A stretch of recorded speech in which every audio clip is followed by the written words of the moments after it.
কৈলাসহর বিমানবন্দরকে পুনরায় চালু করা নিয়ে আজ মহাকরণে পরিবহন মন্ত্রী সুশান্ত চৌধুরীর উপস্থিতিতে এক বৈঠক অনুষ্ঠিত হয়।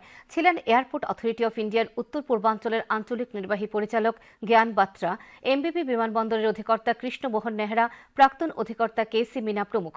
আগামীকাল এই ব্যাপারে মুখ্যমন্ত্রীর সঙ্গে বৈঠক করে চূড়ান্ত সিদ্ধান্ত নেওয়া হবে বলে জানান মন্ত্রী সুশান্ত চৌধুরী।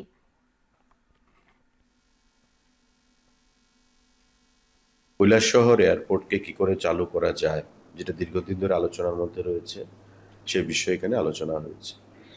এটা একটা গুরুত্বপূর্ণ বিষয় এবং দীর্ঘদিন ধরেই এটা আমরা রাজ্য সরকারও চাইছি কেন্দ্রীয় সরকারের সঙ্গে কথা বলে কিভাবে কৈলাসহর এয়ারপোর্টকে আরও অপারেশনাল করা যায় এবং আগামী দিনে আমাদের বিভিন্ন পয়েন্ট অফ ভিউ থেকে, স্ট্র্যাটেজিক পয়েন্ট অফ ভিউ থেকে কৈলাসহর এয়ারপোর্টের যে গুরুত্ব সেটাকে উপলব্ধি করে ভারত সরকারও চাইছে সেটাকে কার্যকরী করতে, অপারেশনাল করতে। কিন্তু সিদ্ধান্তটা নিতে হবে আমাদের মুখ্যমন্ত্রী স্তরে, কারণ এখানে ল্যান্ড একুইজিশনের একটা বিশাল ব্যাপার রয়ে গেছে।